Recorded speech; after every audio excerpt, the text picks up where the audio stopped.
I woke up to the smell of hospital disinfectant and the sound of my own heartbeat on a monitor. And the first face I saw wasn't my husband's worry.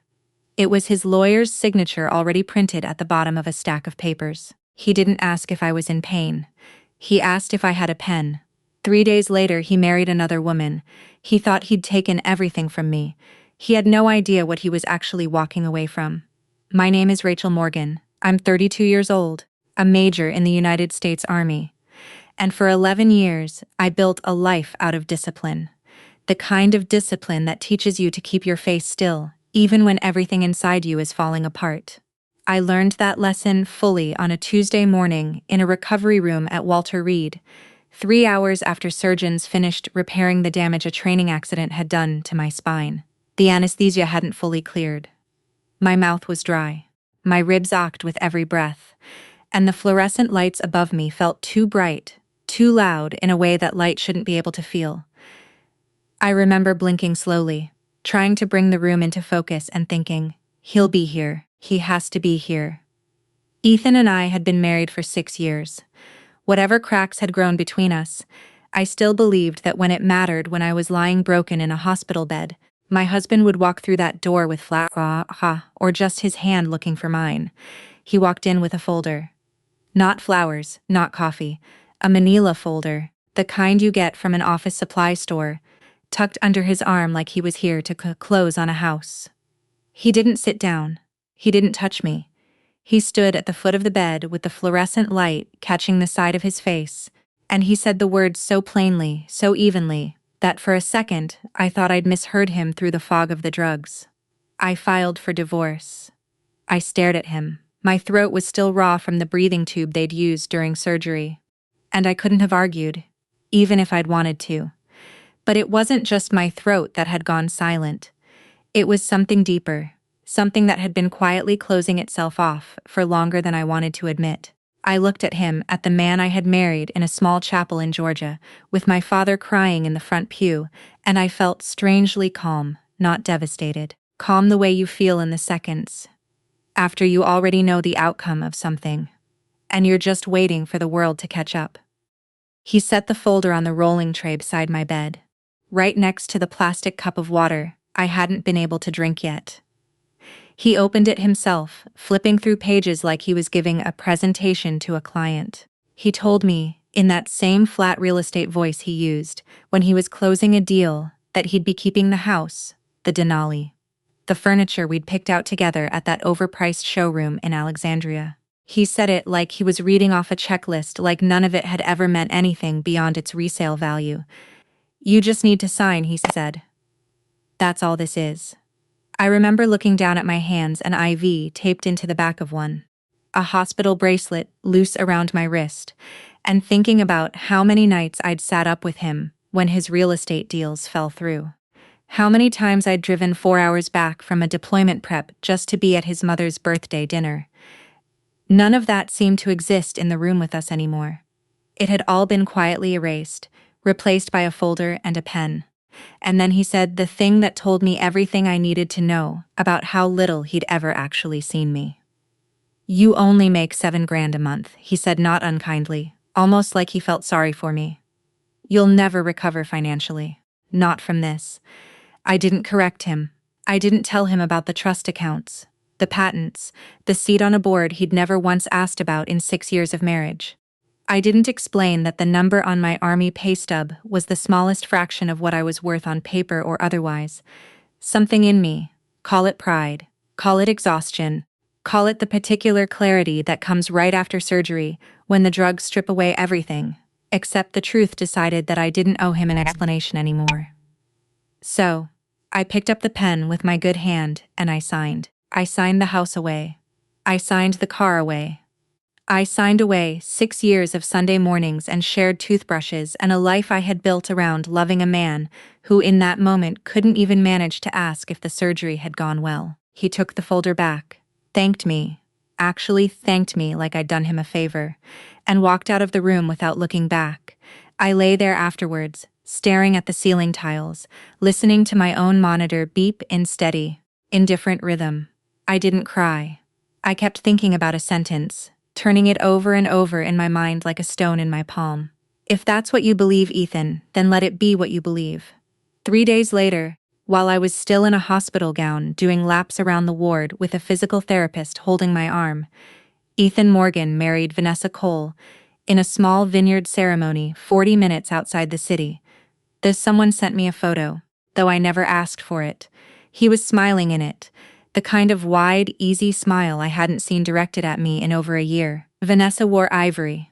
She was laughing at something just outside the frame. I looked at that photo for a long time, and then I put my phone face down on the hospital tray, and I closed my eyes and I let myself rest because somewhere underneath the ache in my back and the quiet sting of being so easily discarded, there was something else. Something Ethan didn't know was coming for him. Something he had never once thought to ask about in 6 years of marriage, because he had already decided who I was and what I was worth. He was about to find out how wrong he'd been. To understand why Ethan never saw any of this coming, you'd have to understand the kind of marriage we actually had, not the one we showed people, but the quiet architecture underneath it. The parts nobody else was invited to see. I met Ethan Morgan at a mutual friend's barbecue in Virginia Beach back when I was a captain. And he was still hungry in the good way, still building his real estate business one open house at a time. He had this easy charm, the kind that made strangers trust him within minutes. And I liked that about him. I liked that he could walk into a room and make everyone feel like the most interesting person there. I didn't know yet that the same charm that drew people to him would later be the thing he used to avoid ever really looking at me. From the beginning, I kept my finances separate and quiet. That wasn't about hiding anything from him specifically. It was about how I was raised. My father was an accountant who believed money should be seen rarely and discussed even less. And when my Uncle Frank passed away 4 years into my marriage, he left me something nobody expected: a minority stake in a small defense technology firm he'd helped found decades earlier, back when it was 3 guys in a garage in Huntsville. Alongside that came 2 patents I held jointly with him, systems related to logistics and predictive AI, that as it turned out the Army itself had eventually licensed for testing. I didn't understand the full value of any of it at first. I just knew Frank had trusted me with it, and I wasn't going to be careless with what he'd built. So, I found a wealth management firm through an old service buddy, set up a trust, and let the money grow quietly in the background of a life that otherwise looked exactly like every other military family's life. A modest 3-bedroom house, a Denali with too many miles on it, grocery coupons clipped out of habit more than necessity. I never wore anything that would have given it away. No watches, no handbags, nothing that said, "Look at what I have." Partly that was Army culture. You don't flash wealth around people who are living paycheck to paycheck on a staff sergeant salary, but partly, if I'm honest with myself now, it was a test I never admitted I was running. I wanted to know if Ethan loved the woman standing in front of him, or the version of success he assumed I represented. He failed that test slowly in small ways, long before the divorce papers ever showed up at my hospital bed. There were nights early in our marriage when I tried to talk to him about money, not to boast, but just to be honest, the way a partner should be. I remember one dinner, maybe our 3rd year together, when I started to explain that my income wasn't only the number on my lease, that there were other things, accounts, and holdings that belonged to both of us in spirit, even if the paperwork kept them separate for legal reasons. He cut me off before I even got the sentence out. "I know how military pay works, Rachel," he said, waving his fork like he was swatting away a fly. "You don't have to explain your paycheck to me." I sat there with my mouth still open around the beginning of a sentence he'd never let me finish, and something in me just closed. Not dramatically, not with tears. It was quieter than that. The way a door doesn't slam shut so much as it settles click by click until one day you realize it's been locked for years and you don't remember exactly when that happened. After that, I stopped trying to explain. I told myself it didn't matter, that a marriage wasn't a balance sheet, that love should be able to exist without either of us fully understanding the other's finances. But underneath that generous reasoning was something more honest and less comfortable. I had a husband who had already decided who I was, and he wasn't interested in updating the file. He started pulling away around year 5. I noticed the phone he angled slightly out of view during dinner. The client meetings that ran later and later into the evening, the new cologne that didn't smell like anything he owned. I'm not a fool. And I've spent over a decade reading people under pressure for a living. I knew in the specific quiet way, you know something you're not ready to say out loud yet, that he was seeing someone else. I found out her name, eventually Vanessa Cole, a client he'd sold a lake house to the year before. But by the time I had confirmation, I was 6 weeks out from a training exercise that would leave me on an operating table, and I was too depleted physically and emotionally to fight for something that had already quietly ended on his side. There's a particular kind of exhaustion that comes from carrying a full career, a marriage that had stopped being reciprocal, and the growing awareness that you're the only one still trying. I didn't have the reserves left to save us. So, I let it happen. I let him drift, and I focused on healing my body, because at least that was a fight I still had some control over. When my lawyer, an old family friend named Diane Whitfield, reviewed the divorce filing Ethan's attorney had drawn up, she read through it twice at her desk, then looked up at me over her glasses with an expression I'll never forget, somewhere between disbelief and quiet amusement. He listed the house and the vehicle as marital assets, she said, tapping the page, and asked for nothing else. Rachel, does he know what's actually in your name? I shook my head slowly. He's never asked. Diane set the papers down, folded her hands, and smiled in a way that had nothing to do with joy, and everything to do with knowing exactly how this story was going to unfold. Well, she said, he's about to discover something interesting. The weeks after the divorce were by every outward measure a triumph for Ethan Morgan. He posted the wedding photos to Facebook within 48 hours, Vanessa in her ivory dress under a string of vineyard lights. Ethan in a linen suit with his tie loosened just enough to look effortless. The captions were the kind designed to be read by an audience. Starting our forever. Sometimes the best things come when you finally choose yourself. I saw it because a mutual friend from our old church group sent it to me. Not maliciously, just with the caption, "Thought you should know before you heard it somewhere else." I looked at it once, felt a strange, distant ache that had more to do with nostalgia than heartbreak, and set my phone down. Vanessa, from what people told me, wasted no time making sure everyone knew she'd won. She wasn't cruel exactly. She was the kind of woman who mistakes volume for confidence. She talked about me at parties before she'd ever met me, calling me the boring army wife to people who still had my number in their phones. She joked that Ethan had finally traded up, that he deserved someone who understood ambition, instead of someone who spent a decade in fatigues playing soldier. Word travels in small circles, and ours was smaller than either of them realized. They went to Turks and Caicos for the honeymoon. Vanessa posted a photo of her feet in the sand next to a champagne glass with the caption, "New chapter, new life, new husband who actually provides." Ethan liked it within a minute of it going up. I know because someone screenshotted it and sent it to me with 3 separate texts of outrage on my behalf that I never asked for, but appreciated anyway.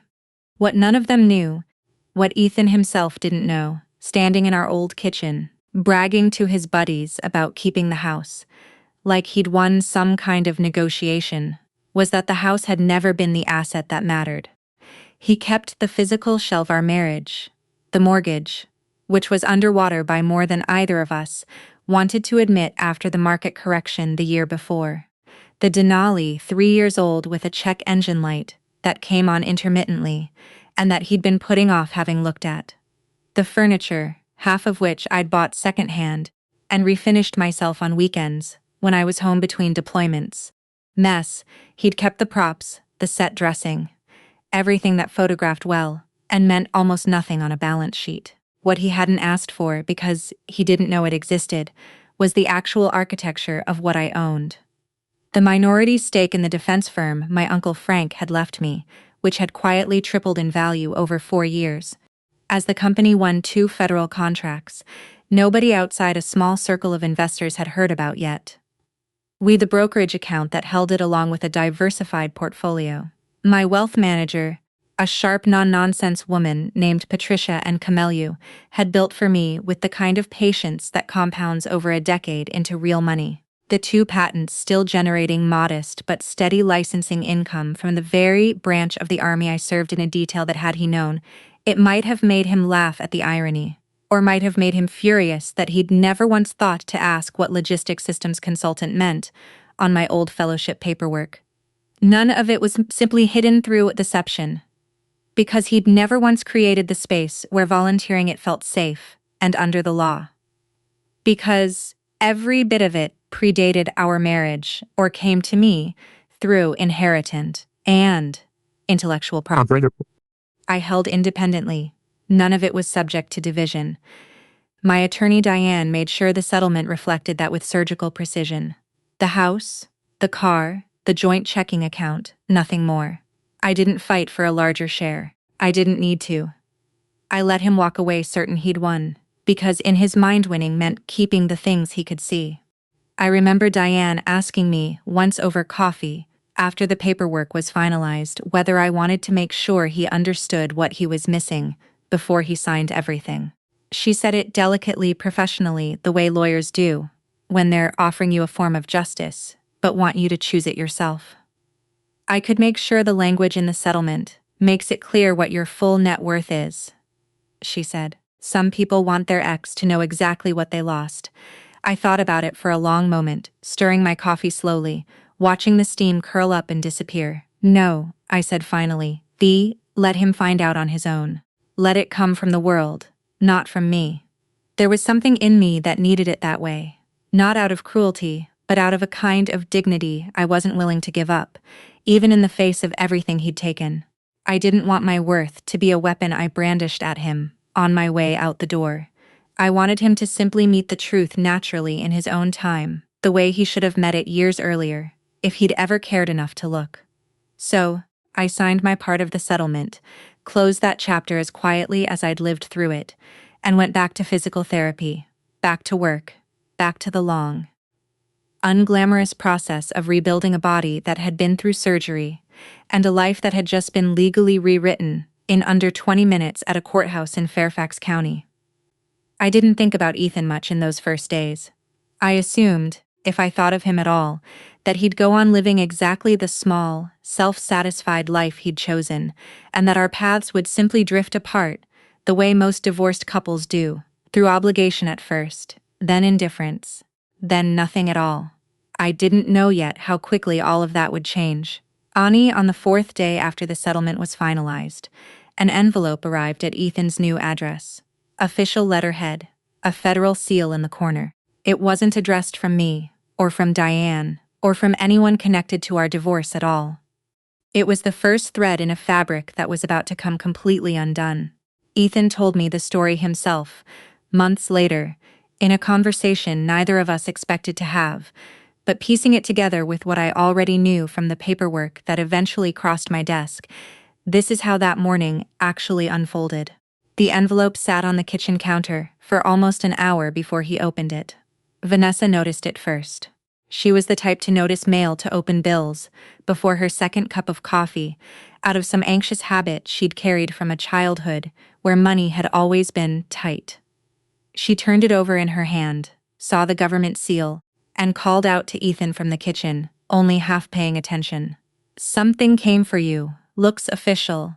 He opened it, standing at the counter, still in his undershirt, coffee going cold beside him. It was a formal notice from a federal contracting oversight office, addressed to him only because his name had appeared tangentially in a due diligence file, connected to a company he'd never heard of.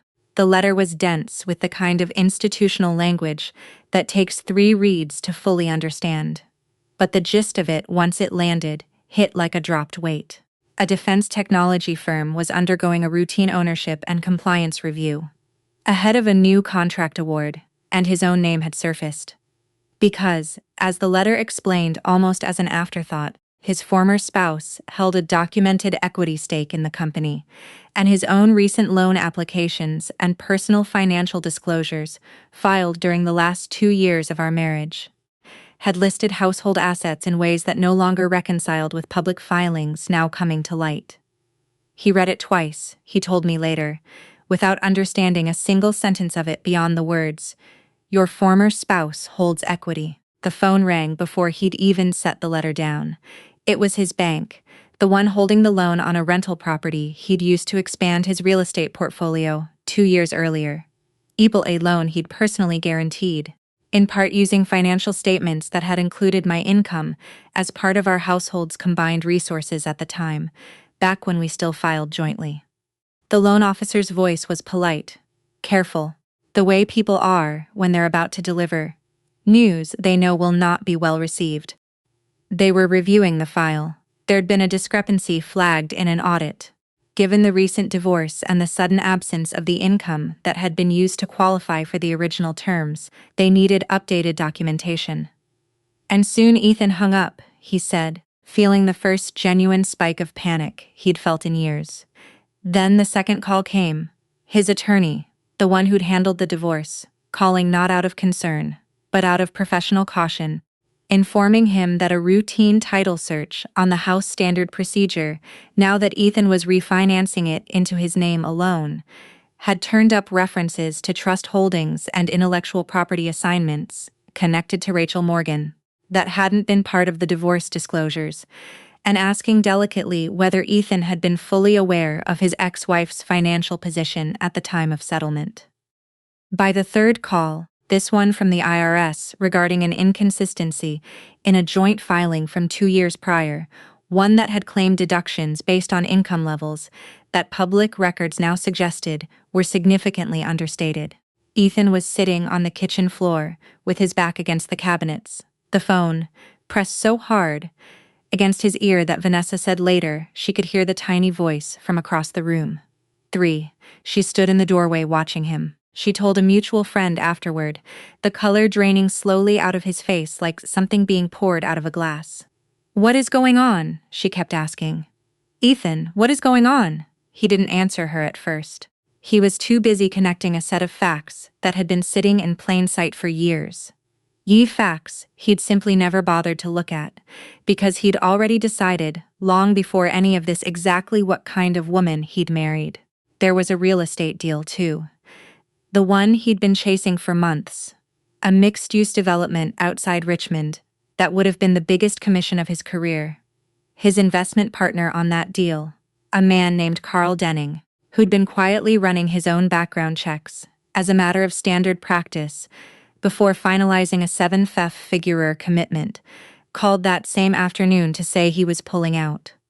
Carl didn't accuse Ethan of anything outright. He simply said, in the careful language of men who've decided not to burn a bridge, but also don't intend to walk across it again, that certain representations Ethan had made about his personal financial standing during their early conversations didn't seem to hold up. And that he thought, at best, they part ways before any documents were signed. Ethan told me later that this was the moment it truly landed. Not the bank, not the IRS letter, not even the divorce lawyer's careful question. It was Carl's voice, flat and final, telling him that his credibility, the thing he'd spent 15 years building in an industry, built entirely on trust and reputation, had just quietly evaporated because of assumptions he'd made about a woman he never bothered to actually know. Vanessa's panic surfaced almost immediately after that call ended. She'd married him, believing in her own words later that he was about to be a millionaire once the divorce settlement cleared, and his real estate career kept climbing the way he'd always promised her it would. She sat across from him at the kitchen table that evening, her voice climbing in pitch, as she asked the question that, in hindsight, should have been asked years earlier by someone else entirely. "I thought she was broke," Vanessa said. "You told me she made nothing. You told me the house and the truck were the whole picture." Ethan didn't answer. He opened his laptop instead, hands shaking slightly, and typed my name into a search bar, for what he later admitted was the first time in 6 years of marriage. What came back stopped him cold. A patent filing my name, listed as co-inventor alongside my late uncle. A brief mention in a defense industry trade publication about a small firm's board editions following a contract win. a short bio on an alumni page from a fellowship program I'd completed years earlier, describing systems work that had nothing to do with the woman he thought he'd been married to. None of it was dramatic, none of it was flashy. It was just quietly, undeniably real years of my actual life, laid out in black and white, available the entire time to anyone who'd cared enough to look. He sat there, he told me later, staring at the screen until the words blurred, feeling something crack open in his chest that had nothing to do with money, and everything to do with the sudden sickening understanding of how little he had actually known the person he'd shared a bed with for 6 years. He picked up his phone and called me. I looked at the screen, watched his name light up against the dark, and let it ring until it went to voicemail. He called 4 more times that night. I watched the screen light up, each time from across my kitchen, the phone buzzing softly against the counter, like something trying to get my attention that I had already decided didn't deserve it. I didn't feel triumphant watching it happen. I want to be honest about that because it would be easy to tell this part of the story like a victory lap, and it wasn't. It was quieter than that, sadder in some ways. I just felt the strange hollow calm of watching a house of cards finally catch the wind it had been standing against for years. I found out most of what happened next the way everyone else did, through the slow, unglamorous decay of a life, built on assumptions visible in fragments, through mutual friends, old co-workers, and eventually Ethan himself. Vanessa unraveled first and fastest. She had married a version of Ethan that existed mostly in his own telling of himself. Successful ascending a man on the verge of the kind of wealth that would let her stop worrying about the things she'd grown up worrying about. When that version started coming apart, she didn't handle it with grace. She started asking questions in front of other people at dinners at the gym in a way that made their mutual friends deeply uncomfortable. "Did you know he lied about the divorce settlement?" she reportedly asked one of Ethan's college friends at a birthday party, loud enough that 3 other people heard it, and within a week, so had I. The whispers moved fast in the tight little social circle they shared. People began quietly comparing notes, noticing for the first time how much of Ethan's confidence had always rested on a story about money that had never quite added up if you looked closely. Old friends who had once toasted his second marriage at the vineyard started finding reasons to be busy when he called. It wasn't dramatic or cruel. Mostly, it was just the slow social erosion that happens when people realize they've been sold a version of someone that didn't exist.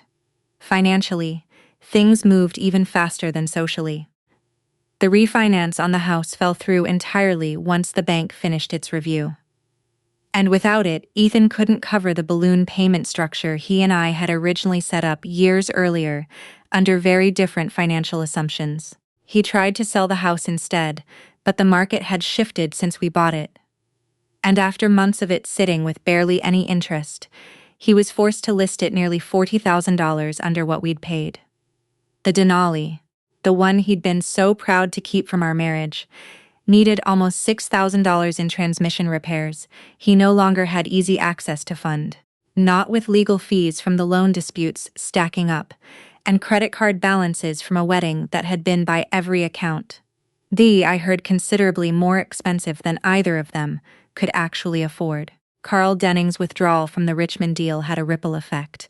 Ethan hadn't anticipated in an industry that runs on relationships and reputation travels through exactly the kind of small, interconnected circles that had once made Ethan's career possible.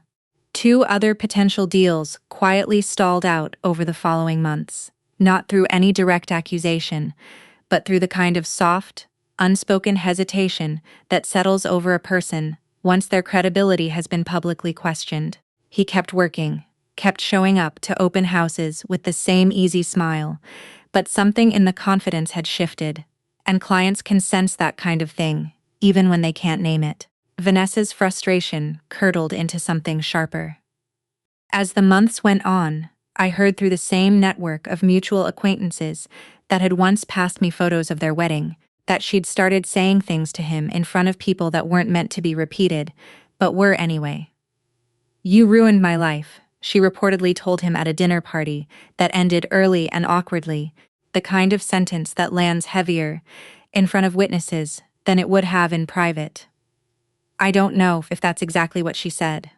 I only know that the story reached me from 3 separate sources within the same week, which told me something about how visible the cracks in their marriage had already become. I want to be clear that I took no pleasure in hearing any of it. There's a particular kind of sadness in watching a life you were once part of collapse from the outside, even when the person at the center of it caused his own downfall. I remembered the man Ethan had been at 28, hungry and funny and genuinely kind in the early years, before ambition curdled into entitlement, before he decided my worth could be measured entirely by a number on a pay-ub. Some nights, hearing another piece of the story secondhand, I felt something closer to grief than satisfaction. Grief for the marriage that could have been if he'd ever once been curious enough to really know me. But I didn't call him. I didn't reach out to offer comfort or clarity, or anything at all. I let him sit inside the consequences of a life he'd built on assumptions because that was the only education left that might actually reach him. While all of that was unfolding around him, my own life moved forward in a much quieter rhythm. I finished my physical therapy program in 11 weeks, a full month ahead of what the doctors had projected, mostly through sheer stubbornness and the kind of discipline the Army had spent over a decade drilling into me. I returned to my unit on modified duty, easing back into the work I'd built my whole adult identity around. I sat in on a defense technology conference in Huntsville as a board observer for my uncle's old company, listening to engineers half my age talk about systems I'd helped shape years earlier, feeling something settle in my chest that had nothing to do with Ethan at all. A sense that my life, the actual substance of it, had never needed his belief in it to be real. Then, on a Tuesday evening in early spring, almost 5 months after the divorce papers first landed in my hospital room, my phone buzzed with a voicemail notification. Ethan's name sat above it on the screen, and beneath it a small number I hadn't seen attached to his contact in years. 4 minutes and 12 seconds long. I stared at it for a long moment, before I finally pressed play. His voice on the recording didn't sound like the man who'd stood at the foot of my hospital bed with a folder under his arm. It sounded smaller, tired in a way I hadn't heard from him even in our worst years together. "Rachel," he started, and then there was a long pause, long enough that I almost thought the message had cut off. "I don't even know what to say that doesn't sound like an excuse. I know I don't deserve you calling me back. I need you to know I know now. I know what I did. I know what I threw away. And I'm not talking about the house." He kept going, his voice catching in places, admitting things in fragments that he'd been ashamed to call his own father about, the loan situation that Vanessa had moved in with her sister 2 weeks earlier, that he'd started seeing a therapist for the first time in his life, not because he wanted to, but because he genuinely didn't understand how he'd become a person who could stand in a hospital room and hand his wife divorce papers, instead of asking if she was in pain. He said my name 3 more times in the message, each time a little quieter, like he was testing whether it still meant anything for him to say it. I listened to the whole 4 minutes and 12 seconds twice before I decided anything. Then I called Diane, not for legal advice this time, just to talk it through, the way you talk something through with someone who's watched the whole story unfold from the very beginning. She listened, and then she asked the only question that mattered. "Do you want to see him?" I sat with that question for 3 days before I had an answer, not because I was afraid of him anymore. There was nothing left in me that feared Ethan Morgan, no leftover tenderness sharp enough to hurt. I took the time, because I wanted to be sure that if I agreed to meet him, it would be for the right reason, not to gloat, not to let him see what he'd lost laid out in front of him like a trophy. I agreed to meet him because I realized somewhere in that quiet stretch of days that I still had one thing left to say, and I owed it to myself to say it out loud rather than let it sit unspoken forever. We met on a Thursday afternoon at a small coffee shop in Old Town Neutral Ground, the kind of place neither of us had any history with. He was already there when I arrived, sitting at a corner table, and I almost didn't recognize him at first. He'd lost weight, Not in the deliberate Jim-honed way he used to talk about at dinner parties, but in the tired, sleepless way that comes from stress eating away at a person from the inside. He stood up when he saw me, and for a second neither of us said anything at all. "Thank you for coming," he said finally, his voice rougher than I remembered. I sat down across from him, ordered nothing, and let him talk first, because I could see he needed to get it out before he lost his nerve. He cried eventually somewhere in the middle of it. Not the performative kind of crying I might have expected from him once, but something quieter, more involuntary, like it surprised even him.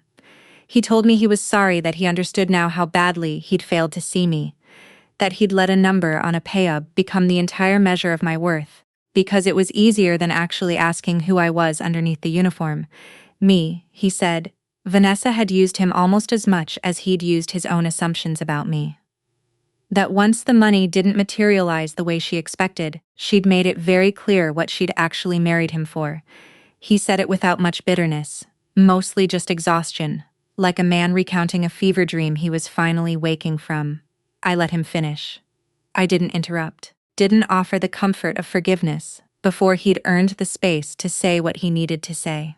When he was done, when the silence between us had stretched long enough that the barista 2 tables over had refilled our neighbor's coffee, twice, I finally spoke, and I kept up my voice even without a trace of triumph in it. "I didn't lose a marriage because I made less money, Ethan," I said.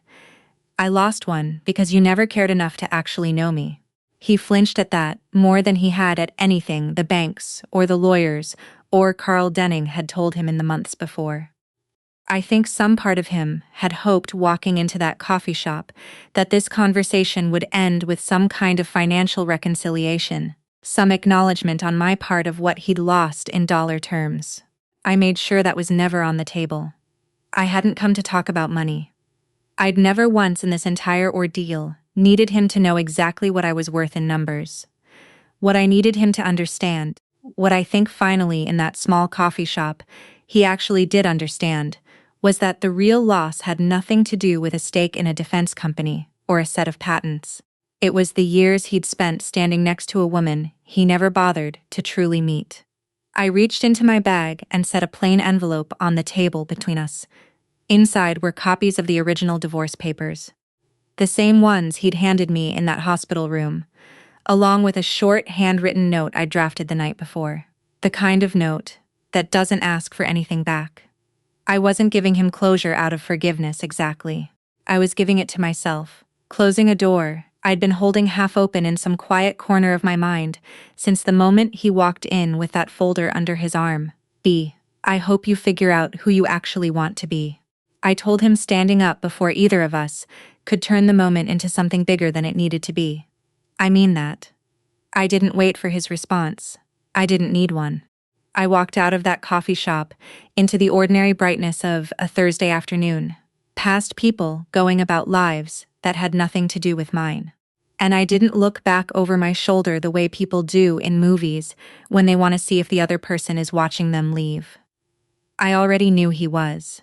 It didn't matter anymore. Nearly a year passed after that afternoon before Ethan Morgan crossed my path again. And when he did, neither of us was expecting it. A year is a long time when you spend it rebuilding instead of grieving. By the time the invitation arrived, a formal card, embossed lettering, an evening reception hosted by a National Defense Innovation Council, I almost didn't recognize the woman it was addressed to. Major Jill Morgan, recipient of a commendation for contributions to next-generation logistic systems, work that had grown directly out of the patents my Uncle Frank had left me. Work I'd spent the better part of a decade quietly building alongside my actual career. The one nobody ever needed to see the dollar signs behind to understand. I almost didn't go. Ceremonies like that had never been my language. I'd spent my whole adult life more comfortable in a briefing room than a ballroom. More at ease giving orders under pressure than accepting applause under chandeliers. But my old physical therapist, who'd become something like a friend over the 11 weeks of recovery, talked me into it over coffee one Sunday morning. "You don't owe anyone humility forever, Rachel," she said. "Let people see what you built." So I went. I wore a simple navy dress, no jewelry beyond my late mother's small gold earrings, and I stood in a hotel ballroom in Arlington, surrounded by generals, engineers, defense contractors, and colleagues who had known me only through the quiet, steady version of myself. I'd always presented capable, understated, unbothered by attention. My commanding officer gave a short speech about the systems I'd helped develop, how they'd already saved real money and real time in 3 active deployments. My old teammates from the unit sat at a table near the front, cheering louder than the room's dignity probably called for, and I laughed genuinely for what felt like the first time in longer than I wanted to admit. I wasn't hiding anymore. Not my success, not the years of work behind it, not the quiet architecture of a life I'd built entirely on my own terms. But I also wasn't performing it for anyone. I accepted the combination, the way I'd lived most of my career steadily, without needing the room's validation to know it mattered. It was near the end of the evening as servers began clearing dessert plates, and the string quartet shifted into something slower that I saw him. Ethan was standing near the edge of the room, not as a guest, exactly. I learned later he'd come with a cousin who worked event logistics for the hotel, helping oversee the catering staff for the night. He looked different, thinner still, but steadier somehow, like a man who'd stopped running from something and had finally turned to face it instead. He wore a simple black suit, nothing like the linen he'd worn at his wedding, and when our eyes met across the room, there was no performance in his expression at all.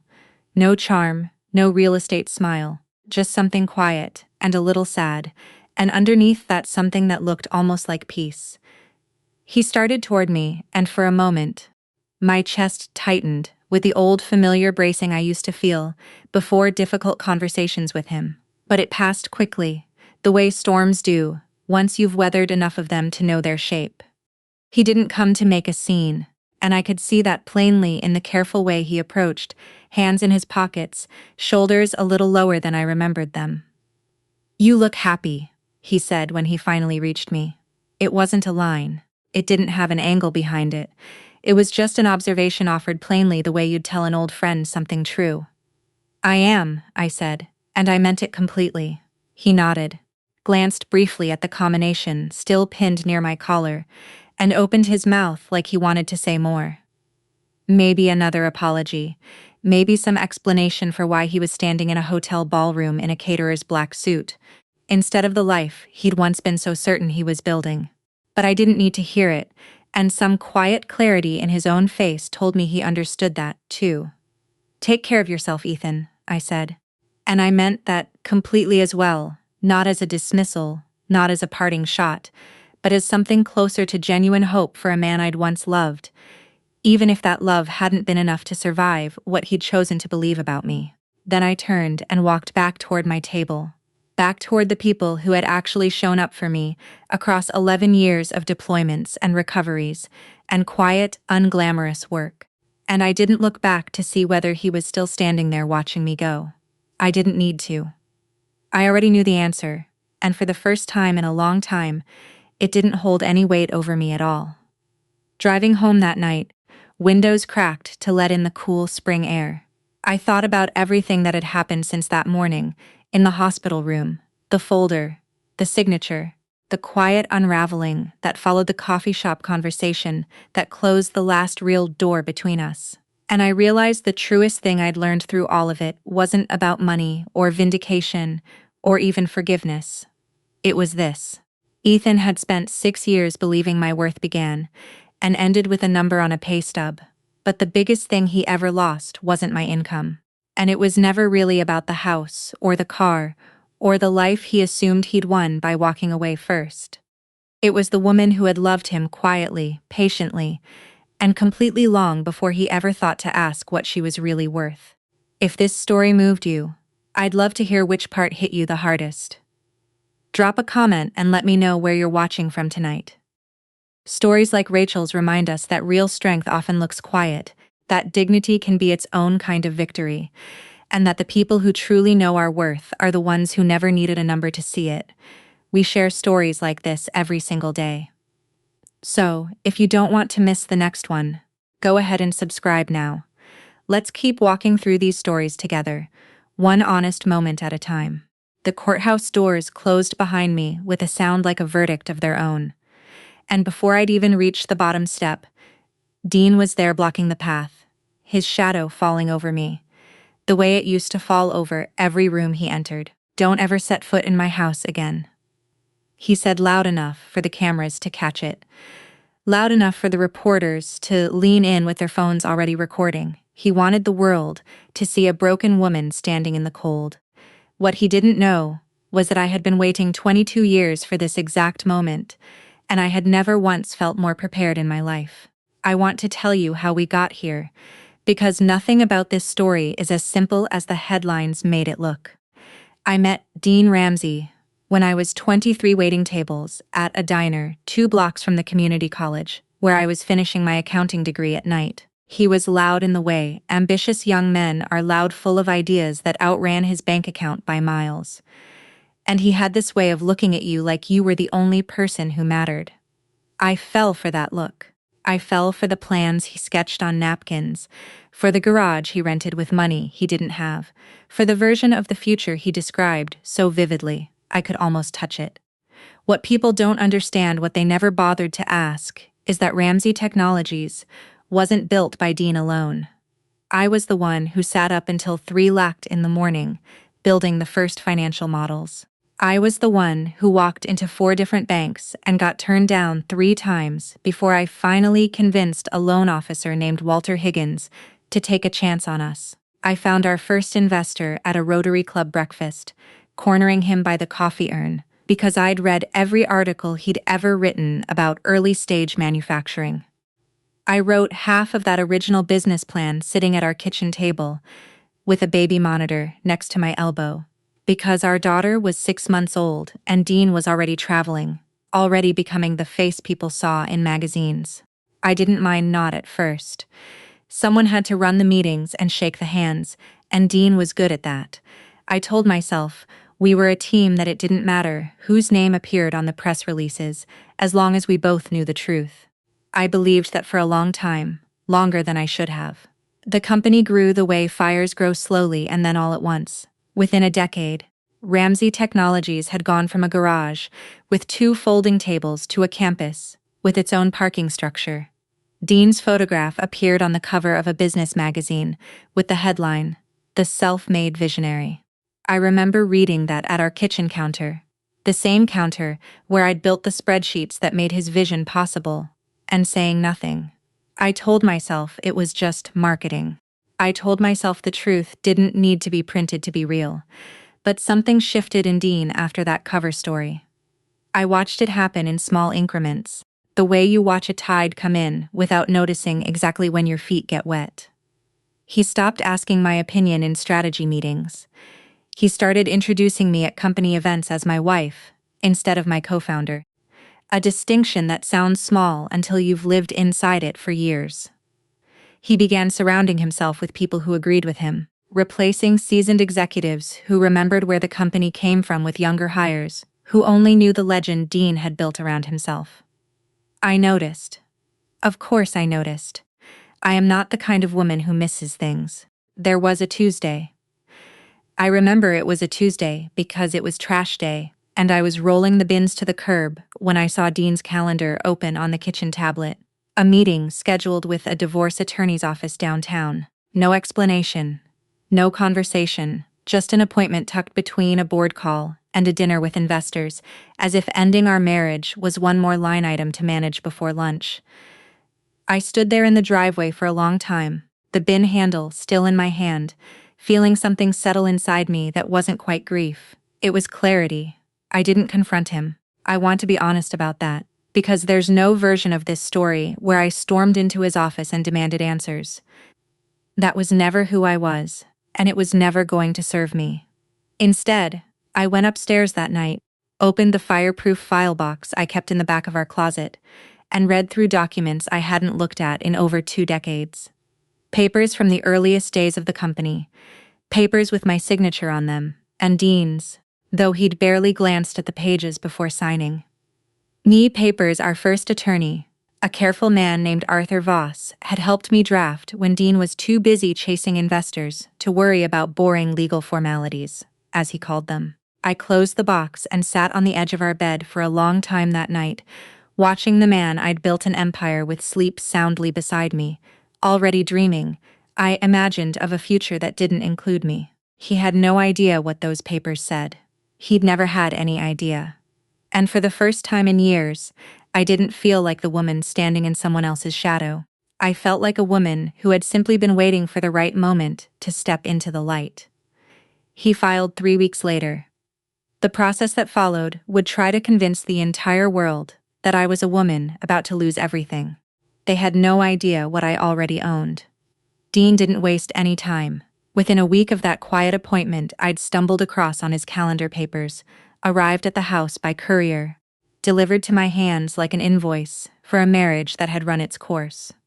He'd hired Whitfield and Cross, the most aggressive divorce firm in the city, the kind of firm that advertised on billboards along the interstate, with slogans about protecting what's yours. I remember standing in the foyer, reading the filing, feeling strangely calm, the way you feel calm in the eye of a storm you've been watching approach for days. The press got hold of it almost immediately. Someone on Dean's side must have leaked it, because by the following Monday, a business blog ran a piece titled "Tech Titan Dean Ramsey Files for Divorce," complete with a photo of me from a charity gala years earlier, smiling in a green dress, captioned simply as his wife, not co-founder, not architect of the company's early financial strategy, just his wife, as if that were the whole of what I'd built. The narrative wrote itself after that, the way narratives do when nobody bothers to check the facts. Homemaker marries ambitious entrepreneur. Entrepreneur builds empire. The wife enjoys the fruits of his labor for 2 decades, then gets left behind when the marriage grows stale. I read the comments on those articles, some nights alone, in the guest room I'd started sleeping in, and I let people believe whatever they needed to believe. There was no version of the truth I could type into a comment box that would undo 22 years of a story Dean had been telling alone, on magazine covers and stages and interviews, where I was never once mentioned by name. The board reacted the way boards react to convenient stories with relief. I heard through a longtime assistant, a woman named Carol, who'd worked reception since the garage days, and still slipped me a sympathetic look whenever we crossed paths, that several directors had privately celebrated the idea that the divorce would resolve cleanly, with Dean retaining full operational control, and the personal matter, as they called it, fading quietly into the background. Nobody asked what my role at the company had actually been. Nobody thought to ask because Dean had spent years making sure that question never occurred to anyone. Dean genuinely believed that I would take a settlement sign, whatever his lawyers put in front of me, and disappear into some quiet second act far from the company we'd built. He told a mutual friend at a dinner party. This got back to me the way everything eventually gets back to you, that he expected me to want to move on and not drag this out. He wasn't being cruel exactly. He simply couldn't imagine that I might want something other than to vanish gracefully. What Dean never understood, what he had never bothered to understand in over 2 decades of marriage, was corporate structure. He hated the paperwork side of the business. He always had. In the earliest days, when we were incorporating Ramsey technologies out of that cramped garage with the leaking roof, I was the one who sat across from Arthur Voss for hours going through clause after clause, while Dean paced outside on his phone, closing deals, making promises, building the version of himself he wanted the world to see, the world. I remember Arthur looking up at me once during those sessions, pushing his glasses up his nose and saying, "Mrs. Ramsey, most people don't think this carefully about worst-case scenarios when they're this excited about a beginning." I told him I'd learned a long time ago that excitement doesn't protect you from anything. My mother had lost everything in a divorce when I was a teenager, blindsided by finances she never understood because she'd never been allowed to understand them. I promised myself sitting in her kitchen at 16 years old, watching her cry over bank statements, that it would never happen to me. Not like that. Not ever. So when we incorporated the company, I insisted on several provisions that seemed at the time almost absurdly cautious. Clauses about fiduciary conduct, clauses about executive misconduct and shareholder protections, a clause buried on page 14 of a document Dean signed without reading past the signature line that addressed what would happen to certain ownership structures in the event of a marital dissolution. Arthur drafted it all with a care I don't think Dean ever appreciated, because Dean never once asked to see it again after that first signing. Not in 22 years. I never mentioned those documents to anyone after that. Not to Dean, not to friends, not even to my own attorney until the divorce proceedings began, and I finally pulled the folder from the fireproof box in my closet and drove it to her office myself. Her name was Renata Cole, a sharp, soft-spoken woman I'd hired quietly away from any firm connected to Dean's circle, someone who wouldn't feel the need to report back to anyone at the company. I watched her face change as she read through the original incorporation papers, watched her set down her coffee cup, slowly watched her look up at me with an expression somewhere between astonishment and respect. "Felicia," she said carefully. "Do you understand what you're sitting on?" I told her I did. I'd understood it for over 2 decades. I simply hadn't needed it until now. She asked me why I'd never used any of this leverage before. Why I'd let Dean take so much credit, let the board sideline me, let the press paint me as nothing more than the woman standing beside him in old photographs. I thought about that question for a long moment before I answered. The truth was, I never wanted to win by force. I had wanted for a very long time for Dean to simply remember what we'd built together, to say my name in a boardroom, the way he used to say it in that garage back when neither of us had anything, and both of us had everything. He never did remember. And so, sitting in Renata's office that afternoon, I finally let go of waiting for him too. The ruling came down on a Thursday, and by Friday night, Dean was already celebrating. He rented out the top floor of the Meridian Club downtown, the same venue where we'd once hosted our 10th anniversary party, string lights and all, and filled it instead with executives, board members, and a jazz trio he'd flown in from Chicago. I heard about it from Carol, who called me that evening, sounding almost apologetic, like she felt obligated to warn me before I saw it splashed across social media. Dean had introduced his girlfriend that night. Her name was Bianca, 29 years old, a marketing consultant Ramsey Technology Tonners had hired the previous spring. He walked her through that room on his arm, like a trophy he'd finally been allowed to claim. And the board members, the same men and women who'd sat across from me at strategy meetings for 15 years, raised their glasses to him without a flicker of hesitation. I wasn't angry when I heard about it. I want to be honest about that because anger would have been easy, and easy wasn't what I needed right then. What I felt instead was something quieter and clear's throat, far more useful confirmation. Dean believed the story was over.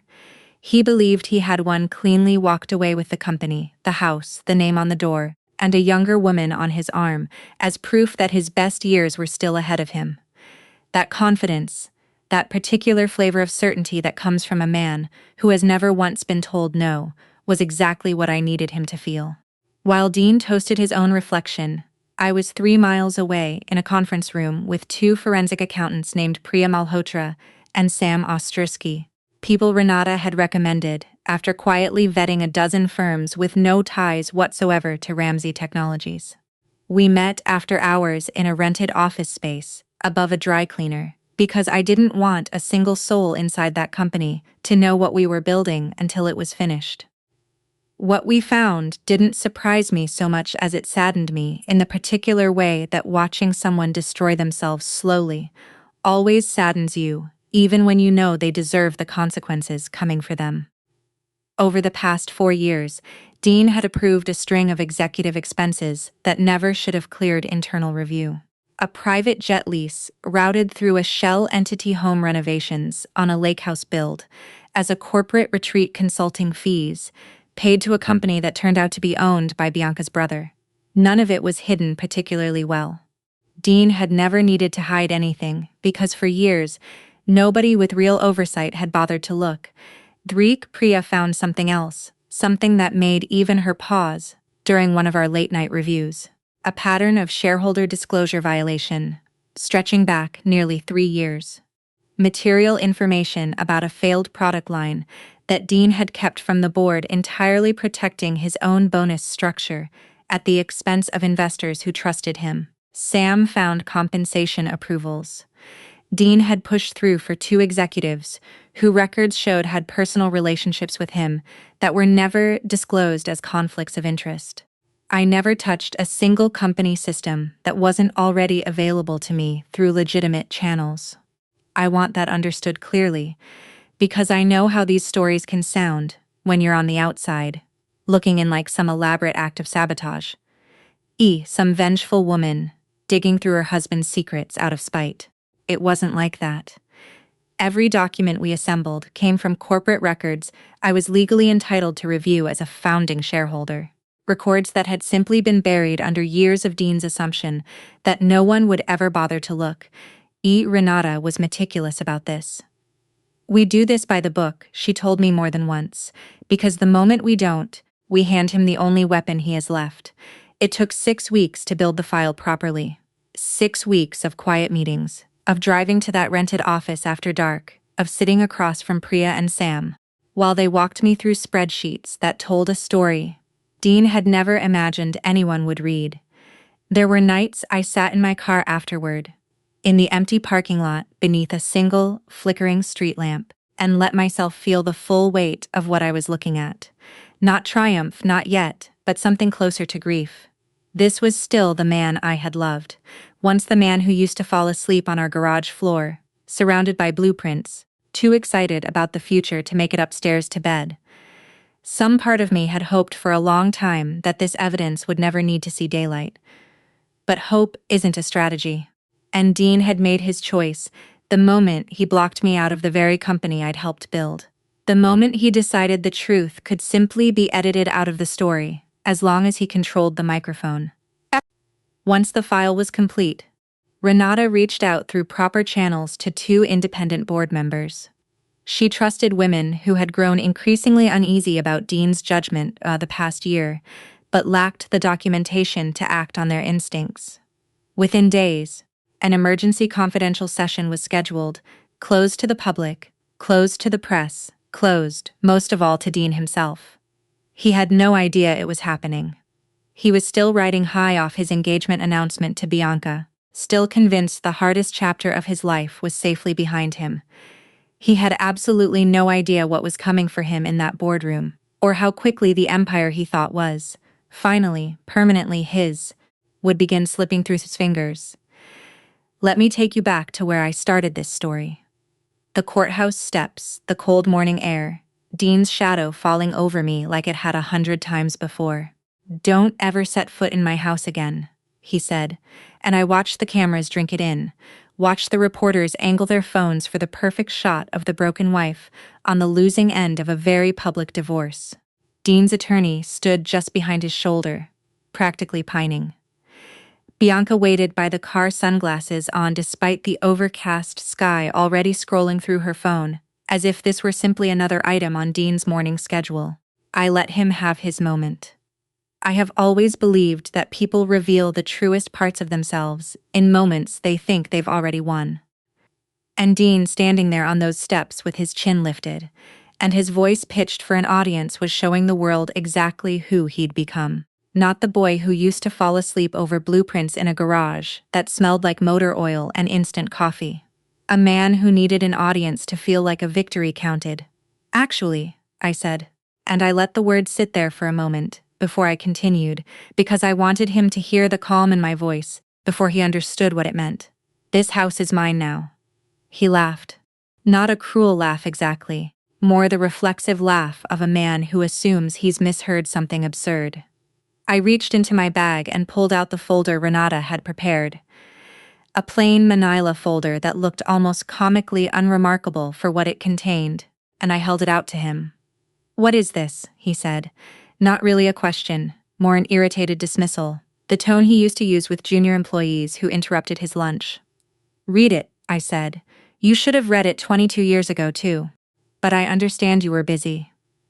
He opened it there on the courthouse steps in front of the reporters, in front of Bianca, in front of his own attorney, because his pride wouldn't let him wait until he was somewhere private to find out what a woman he'd already dismissed could possibly have to show him.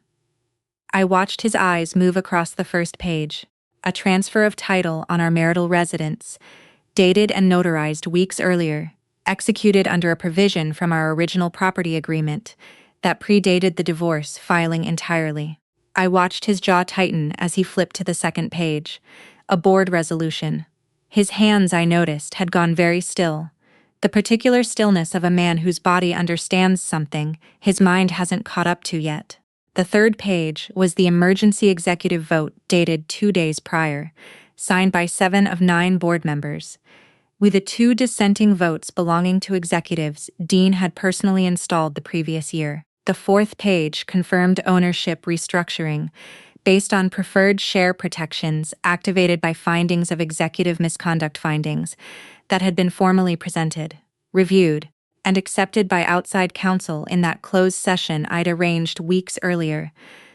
The fifth page, the one his attorney finally lunged forward to grab out of his hands as though snatching it away, could somehow undo what Dean had already read, was a formal notice of his removal as Chief Executive Officer of Ramsey Technologies, effective immediately pending further investigation into the financial irregularities outlined in the attached Appendix E.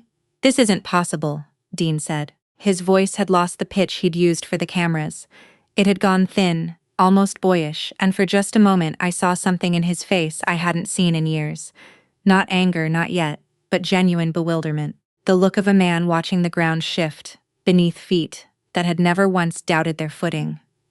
His attorney was already flipping through the pages, his composure cracking as he scanned the language, muttering something about verifying authenticity, about emergency injunctions, about calling the office immediately. I watched him work through the stages of realization that Renata had warned me he would go through: disbelief, then scrutiny, then the slow, sinking understanding that everything in that folder had been executed with such precision that there was nothing left to challenge.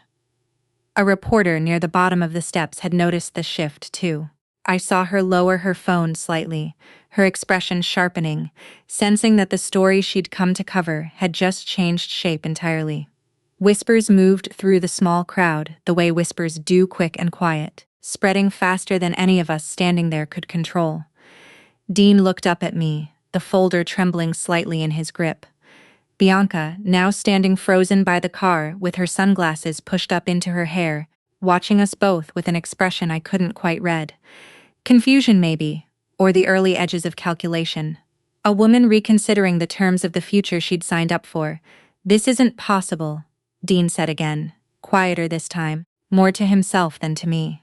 I didn't raise my voice. I didn't need to. 22 years of being underestimated had taught me that the quietest sentence in the room is often the one people remember longest. "You should have read what you signed," I said. I watched something in him fold, not dramatically, not with the kind of collapse you'd see in a film, but the smaller, more human kind, his shoulders dropping half an inch, his eyes losing their focus for just a moment, as the version of his life he'd been so certain of began quietly rearranging itself into something unrecognizable. His attorney was already pulling him toward the car, already talking about damage control, about emergency motions, about calling people who I already knew would not be answering their phones for him that afternoon. I stood on those courthouse steps a little longer than I needed to. Not out of cruelty, but because for the first time in months, I wasn't in a hurry to be anywhere else. The cameras kept clicking. Let them. For 22 years, the story of Ramsey Technologies had been told a certain way with Dean at the center of every frame. It was time the frame widened, to understand how quickly everything shifted after that morning on the courthouse steps. You have to go back further than the divorce, further even than the marriage itself, to a version of Felicia Ramsey that almost no one still working at the company had ever met.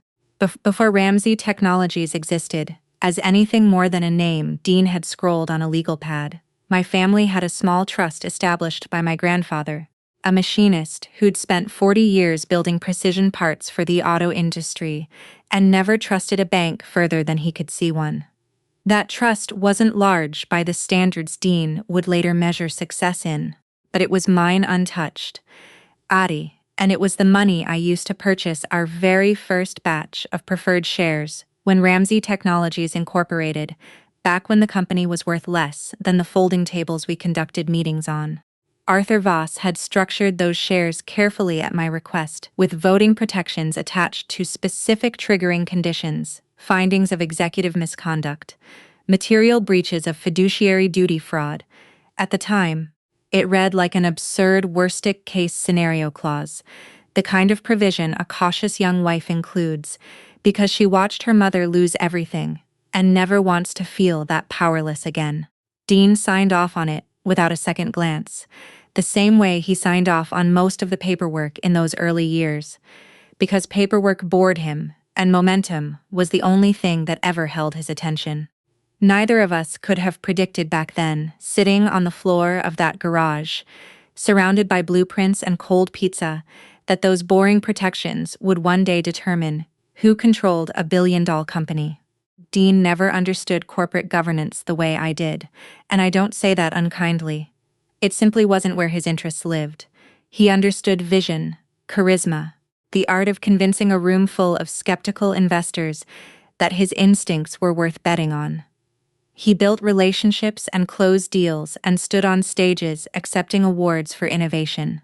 But the architecture underneath all of that, the legal scaffolding that determined who actually held power when things went wrong, was something he delegated entirely to me, and then over the years forgot I had ever built at all. When the independent board members reviewed the forensic findings, Priya and Sam had assembled the language of those original protective provisions, activated almost mechanically. There was no dramatic vote required, no room full of executives debating Dean's fate late into the night. The moment outside counsel formally confirmed evidence of fiduciary misconduct, the misused funds, the undisclosed conflicts of interest, the shareholder violations, the preferred share protections tied to my family trust, shifted voting control automatically exactly as Arthur had drafted them, to do more than 2 decades earlier. The board's hands were, in the truest sense, tied. They weren't choosing to remove Dean out of personal loyalty to me. They were following a legal structure that had been quietly waiting in the company's foundation the entire time, like a support beam nobody remembers installing until the day it's finally needed. Renata explained it to me afterward, in terms I found almost beautiful in their simplicity. "You didn't take the company from him, Felicia," she said. "The company simply returned to the terms you both agreed to at the very beginning. He just never read the agreement closely enough to remember what those terms were." The house followed a similar path, though that piece was simpler. A straightforward property agreement finalized during the divorce proceedings that designated the marital residence as mine, based on the original funding structure and my documented financial contributions to its purchase contributions. Dean's attorneys hadn't bothered to investigate closely because they'd assumed, as everyone always assumed, that Dean had paid for everything himself. He hadn't. Not that house, not the company, not even if I'm honest. The life he'd spent the last decade believing was entirely his own creation. None of what happened to Dean in those weeks was illegal or vindictive, or even in the strictest sense surprising. Every document, every clause, every provision had existed for over 20 years, sitting quietly in filing cabinets and legal archives, waiting for someone to finally read them the way I had read them back, when I was young enough to still believe. Caution was a form of pessimism rather than what it actually was, a form of self-respect. Dean simply never understood how vulnerable his position had always been, because he never imagined I was someone capable of building a safety net that strong, that quiet, that patient. He had spent so many years constructing a version of our story where he stood at the center, and I stood somewhere just outside the frame, that he never once considered the possibility that I had been building something of my own the entire time. Not out of malice, not even out of anticipation of this exact outcome, but simply because I had learned a long time ago that the people who love you can still, without meaning, to leave you standing in a driveway with nothing. I had promised myself I would never stand in that driveway again. Standing now in the study of the house that was legally, finally, undeniably mine, surrounded by boxes of files that told the true story of everything we'd built together. I didn't feel triumphant so much as I felt something quieter, something closer to relief. The empire hadn't changed hands through betrayal or scheming. It had simply, after 22 years, returned to the hands of the person who had protected it all along. Dean did not go quietly. I want to be honest about that, because there's a version of this story where he simply accepts the ruling signs, the paperwork, and disappears into some graceful second act. That was never who Dean was, and grief, I've learned, rarely brings out a person's most graceful instinct. He sued first, of course. Within days of the emergency board session, his attorneys filed motions challenging the validity of the original incorporation documents, arguing the provisions were outdated, improperly executed, or simply too obscure to hold up under modern corporate law. Renata had anticipated this. Every filing Dean's team submitted, we'd already prepared a response for, because Arthur Voss, meticulous even in retirement, had kept immaculate records of every signature, every witness, every notarization from the very beginning. The judge dismissed Dean's first motion within 2 weeks. His attorneys filed an appeal. That too went nowhere, because there was nothing ambiguous about documents Dean himself had signed, however carelessly, more than 2 decades earlier. He called in favors next. I heard about this the way I heard about most things during that period through Carol, who still worked reception, and still out of some loyalty I never fully understood, but was deeply grateful for, kept me informed of the mood inside the building. Dean called former board members he'd once golfed with, investors he'd wined and dined at conferences, executives he'd personally promoted over the years. Most of them, Carol told me, didn't return his calls. The ones who did offered polite, non-committal sympathy and nothing more. Investors, it turns out, care far more about stability than loyalty, and nothing about Dean's unraveling suggested stability. The forensic findings had already begun circulating in whispered form through the industry, and no one wanted to be seen standing too close to a man under active investigation for fiduciary misconduct. The employees surprised me the most, though perhaps they shouldn't have. In the weeks after I stepped in as interim CEO, I made a point of walking the floors myself. Something Dean had stopped doing years earlier, back when he decided his time was better spent in boardrooms and green rooms than among the people actually building the products that made the company worth anything. I remembered names. I remembered the engineer, a soft-spoken man named Julian Reyes, who'd once told me in the early days that he'd taken a pay cut to join us because he believed in what we were building. I remembered the operations manager, Deborah Kim, who'd worked through 2 pregnancies without ever once being offered adequate leave, because Dean had quietly stripped down the benefits program years earlier to improve quarterly numbers before a shareholder meeting. Several executives, once I was back in a position to actually listen, admitted things to me they would never have said to Dean directly. One senior director, a careful, guarded man named Terrence Whitlock, who'd been with the company almost as long as I had told me during a private meeting, that he'd flagged compliance concerns about certain expense approvals nearly 3 years earlier and been quietly told to let it go. I should have pushed harder, he said, not quite meeting my eyes. I told him most people in his position wouldn't have pushed at all. He didn't seem comforted by that, and honestly, I wasn't trying to comfort him. I was trying to understand exactly how long this pattern had been allowed to grow unchecked, and how many people had watched it happen in silence, the same way I once had. Becoming interim CEO wasn't a decision I made lightly, and it wasn't one I made out of any desire for the title itself. I had spent 22 years building the foundation of that company from behind the scenes, and stepping into the light after so long felt less like a victory lap, and more like finally finishing a job I'd started decades earlier and never gotten to complete. I didn't walk into that office thinking about revenge. I walked in thinking about Julian, about Deborah, about the hundreds of employees who'd shown up every day and done good work for a company that had, under Dean's leadership, slowly stopped deserving their loyalty. The first thing I did was restore the benefits program Dean had gutted fully retroactively where possible, funded by cutting the excessive executive perks that had quietly drained the company for years. Knew the private jet leases, the inflated consulting contracts, the compensation packages tied to relationships rather than performance. I ended 3 vendor contracts that existed solely because of personal connections to Dean or his inner circle. I rehired 2 experienced managers Dean had pushed out the previous year for being, in his words, 2 cautious managers whose caution, it turned out, had been trying to warn him about exactly the problems that eventually brought him down.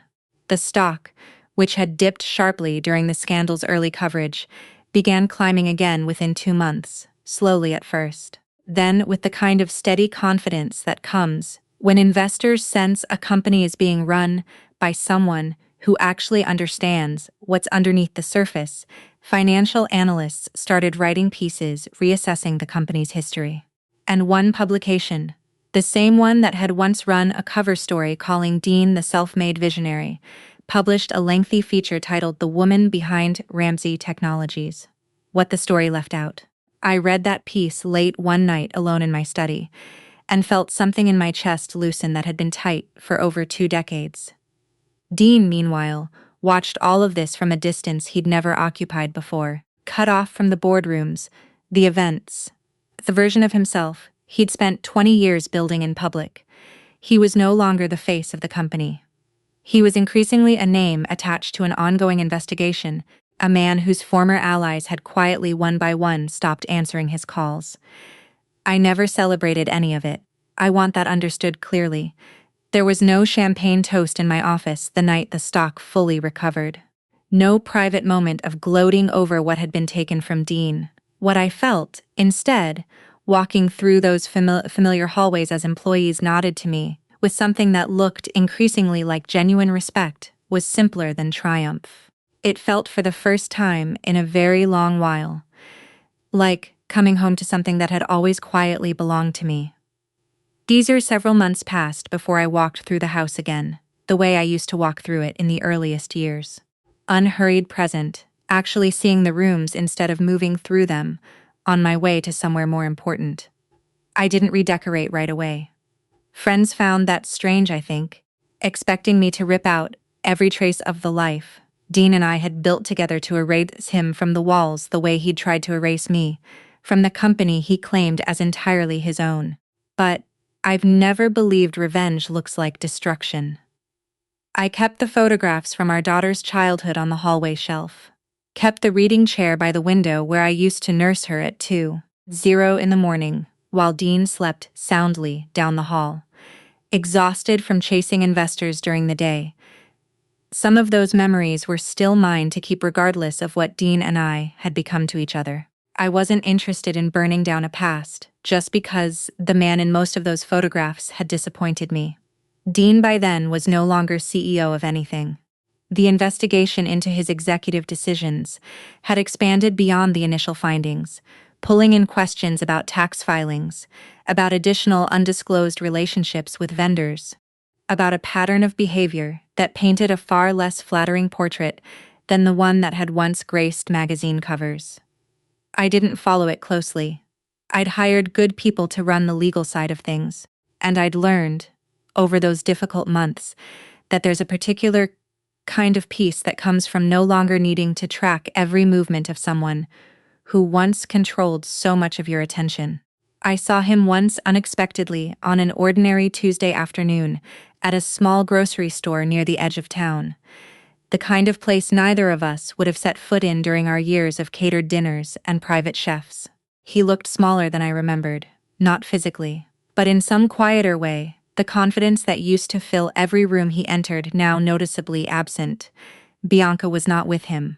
I never asked, and Carol never volunteered exactly what had happened there, though. I suspect a man under federal investigation, with dwindling assets, holds considerably less appeal than a rising tech visionary once did. We stood there for a moment in the produce aisle, an absurdly ordinary setting for a conversation that had been 2 decades in the making. He looked at me for a long time before he finally spoke. "Was all of this your plan?" he asked. His voice didn't carry the sharpness it once had. It sounded more than anything genuinely curious, like a man finally willing to ask a question he'd spent months avoiding. I thought about how to answer that honestly, because I owed him honesty. Even now, even after everything, the truth was more complicated than the story people wanted to believe. More complicated even than the story I sometimes told myself on the hardest nights. "No," I said, and I meant it completely. "My plan was for us to build something together." I let that sit between us for a moment, watching something shift behind his eyes. Some recognition, maybe, of the years we'd actually spent as partners before ambition, and applause slowly convinced him he'd done it alone.